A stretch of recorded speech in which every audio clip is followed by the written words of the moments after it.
என் நெஞ்சில் குடியிருக்கும் தமிழர்கள் உங்கள் அனைவருக்கும் என்னுடைய வணக்கம் வணக்கம் வணக்கம். அதுலயும் குறிப்பா சொல்லணும்னா இலங்கைக்கு அடுத்தபடியா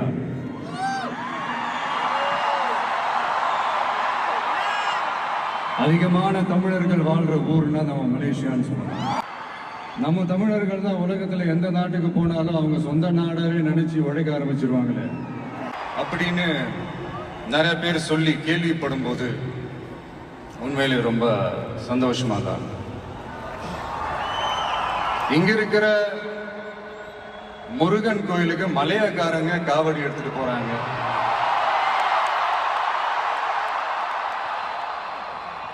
இங்க இருக்கிற சைனாக்காரங்க ரொம்ப அழகா தமிழ் பேசுறாங்க.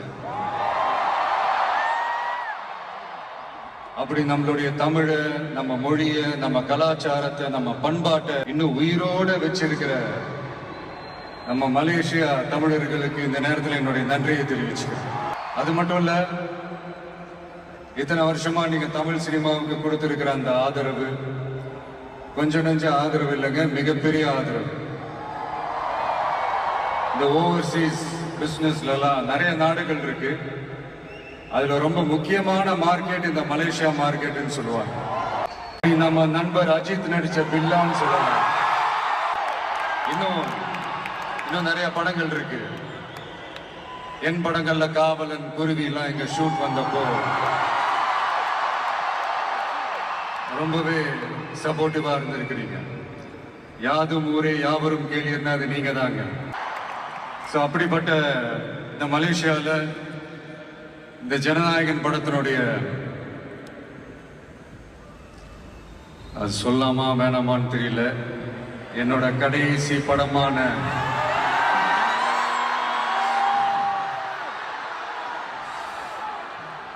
I know it's a little painful, right? என்ன பண்றது, சரி அதை விடுவோம். இந்த ஜனநாயகன் படத்தினுடைய இந்த ஆடியோ லான்ச் இங்கே அணியோட கான்செப்ட்லையும் சேர்ந்து நடக்கிறது உண்மையிலே ரொம்ப பெருமையா இருக்கு. பிளஸ் இந்த மலேசியா கவர்மெண்ட்டுக்கும் இந்த நேரத்தில் என்னுடைய நன்றியை தெரிவிச்சு.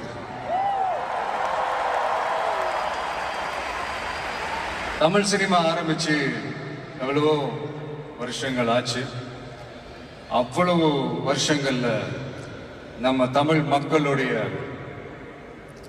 அந்த சந்தோஷத்துல, துக்கத்துல, கொண்டாட்டத்துல, குடும்பத்துல, ஆன்மீகத்துல, உழைப்புல, அரசியல்னு சொல்லி எல்லாத்துலயுமே நம்ம தமிழ் சினிமா அப்படியே கலந்து ஊறி போய் இருக்கு. அப்படிப்பட்ட இந்த தமிழ் சினிமாவில் நானும் ஒரு சின்னதா ஒரு புள்ளியா இருந்திருக்கேன் நினைச்சு பார்க்கும்போது உண்மையிலேயே சந்தோஷமா தான், ப்ரௌடா தான் ஃபீல் பண்றேன். சினிமா விட்டு ஏன் போறீங்க அப்படின்ட்டு நிறைய பேர் கேட்குறாங்க. சினிமான்றது ஒரு மிகப்பெரிய ஒரு கடல். அதுல ஒரு கரையோரமா ஒரு சின்னதா ஒரு மணல் வீடு கட்டணும்னு தான் நான் ஆசைப்பட்டேன். பட் அதே ஒரு மாளிகையா மாத்தி தந்தது நீங்க எல்லாரும் தான், என் ரசிகர்களாகிய நீங்க எல்லாரும் தான். ஒரு குட்டி கதை மாதிரி ஒரு ஆட்டோக்காரர் ஒரு கர்ப்பிணி பெண்ணை ஆட்டோல ஏத்திக்கிட்டு ஹாஸ்பிட்டலுக்கு போறாங்க. பெரிய மழை பெஞ்சுக்கிட்டு இருக்கு. அப்ப அவர்கிட்ட இருந்த அந்த கொடைய அந்த கர்ப்பிணி பெண்ணை கிட்ட கொடுத்துட்டு இதை எடுத்துக்கிட்டு போமா அப்படின்னு சொல்றாங்க. அப்ப அந்த பொண்ணு சொல்றாங்க, ஆனா இது எப்படி நான் உங்ககிட்ட நான் திருப்பி கொடுக்கறது? அதுக்கு அந்த ஆட்டோக்காரர் சொல்றாரு, வேற யாருக்காவது தேவைப்படுறவங்களுக்கு கொடுத்துருமா அப்படின்னு சொல்லிட்டு அவர் போயிடுறாரு. அந்த கர்ப்பிணி பெண் அந்த கொடையை எடுத்துக்கிட்டு ஹாஸ்பிட்டல் வாசலுக்குள்ள போகும்போது அந்த வாசல்ல ஒரு பெரியவர் மழைக்கு பயந்துக்கிட்டு அப்படியே கை கட்டிக்கிட்டு நின்றுட்டு இருக்கிறாரு. அந்த கர்ப்பிணி பெண் அந்த கொடையை அந்த பெரியவர்கிட்ட கொடுத்து, ஐயா இதை எடுத்துட்டு போங்க ஐயா அப்படின்னு சொல்றாங்க.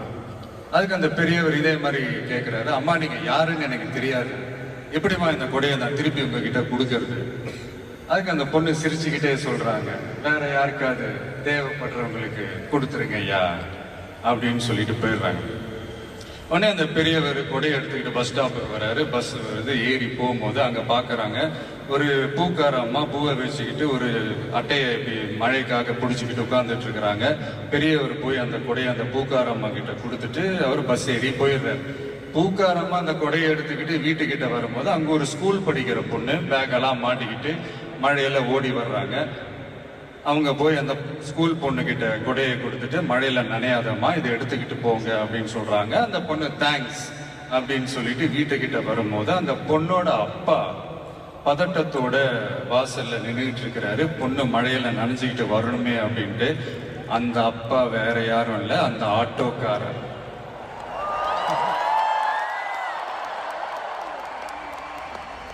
அந்த குடை அவர் கொடுத்த குடை. So the moral of the story is, முடிஞ்ச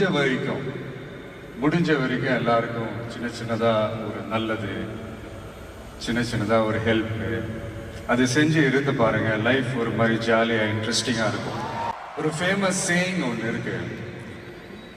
வெள்ளத்துல தவிக்கிற ஒருத்தருக்கு நீங்க படகு கொடுத்தீங்கன்னா பாலைவனத்துல நீங்க தவிக்கிறப்போ அது ஒட்டகமா வந்து நிற்கும். இப்ப யாராவது உங்களுக்கு ஏதாவது கெடுதல் செஞ்சுட்டாங்கன்னு வைங்களேன், அது நீங்க பழி வாங்கிட்டீங்கன்னு வைங்களேன், அந்த நாள் முழுக்க நீங்க சம மகிழ்ச்சியா இருப்பீங்க. எப்படி பார்த்தல, எப்படி பழி வாங்கினேன். ஆனா அதே மனுஷனை மன்னிச்சு விட்டு பாருங்க, வாழ்நாள் முழுக்க நிம்மதியா இருப்பீங்க. அல்ல, யாரையும் கஷ்டப்படுத்துறதுக்கோ, யாரையும் அவமானப்படுத்துறதுக்கோ, யாரையும் பழி வாங்குறதுக்கோ இல்லைங்க இந்த வாழ்க்கை. நான் முடிஞ்ச வரைக்கும் முன்னாடியே சொன்ன மாதிரி சின்ன சின்னதா ஒரு நல்லது, ஒரு சின்ன சின்னதா ஹெல்ப், இது செஞ்சு பாருங்களேன். எங்கேயோ ஒரு இடத்துல ஃபியூச்சர்ல உங்களுக்கு இது கை கொடுக்கும் அப்படின்னு நான் நம்புறேன். பிடிச்சிருந்தா எடுத்துக்கங்க, இல்லைன்னா விட்டுருங்க. Free advice. இப்போ இந்த ஈவெண்ட், இந்த ஹீரோ ஆஃப் திஸ் ஈவெண்ட்டுக்கு வருவோம், மிஸ்டர் அனிருத். அவருக்கு நான் ஒரு பேர் வைக்கலான் இருக்கேன். MDS. Anybody? Ramya, can you guess? Vijay, can you guess? MDS. தெரியல சார், நீங்களே சொல்லுங்க. Musical departmental store. அதாவது அந்த ஸ்டோரை திறந்து நீங்க உள்ள போயிட்டீங்கன்னா அன்லிமிட்டடா என்ன வேணுமோ, எவ்வளவு வேணுமோ எல்லாத்தையும் எடுத்துக்கிட்டு ஹாப்பியா வரலாம்.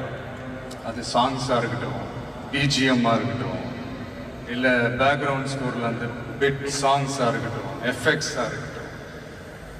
இந்த மாதிரி என்ன டிசப்பாயிண்ட் பண்ணதே இல்லை அனி.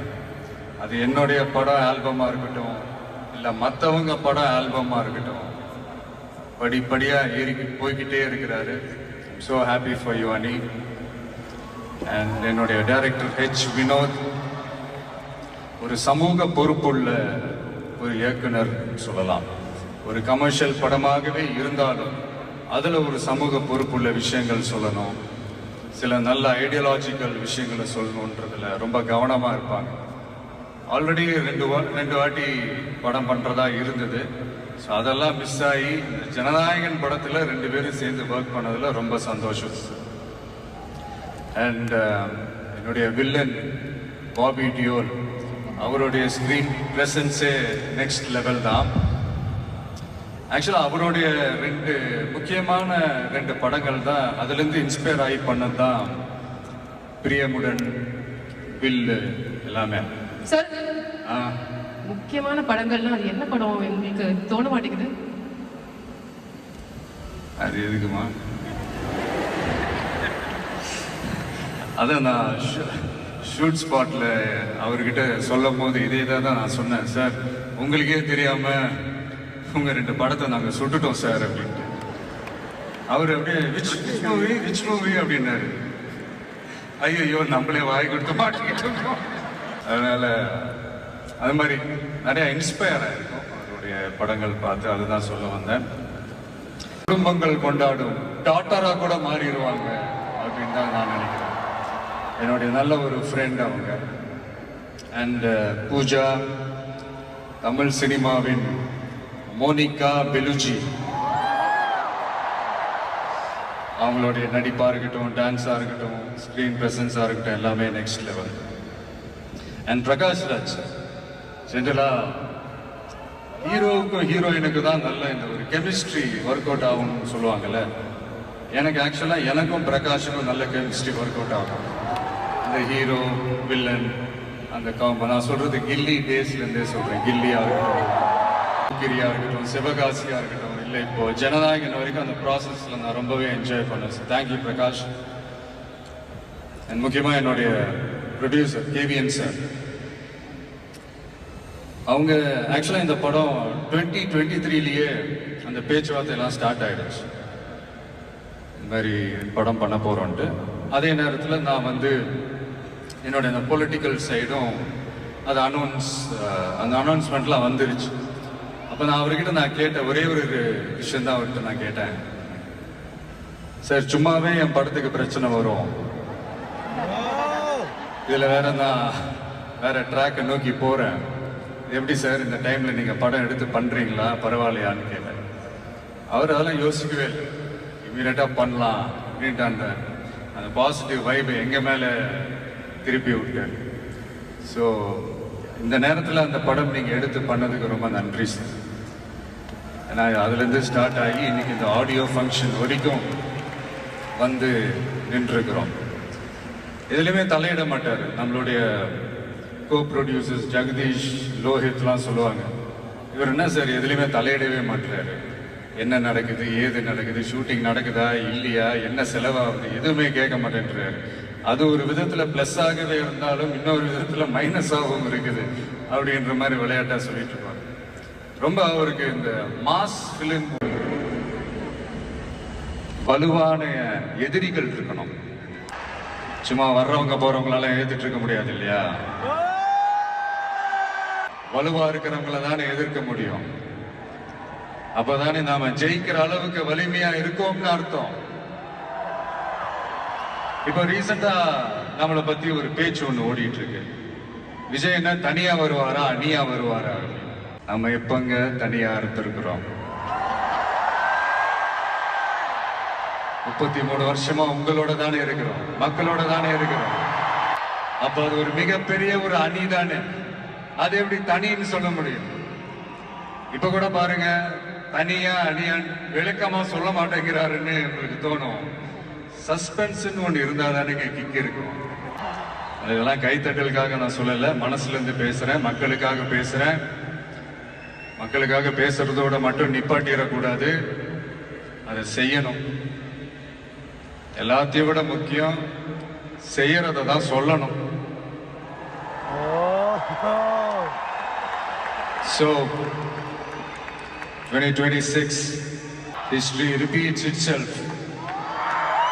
Let's be prepared to embrace it for the people. Thank you Malaysia, thank you once again.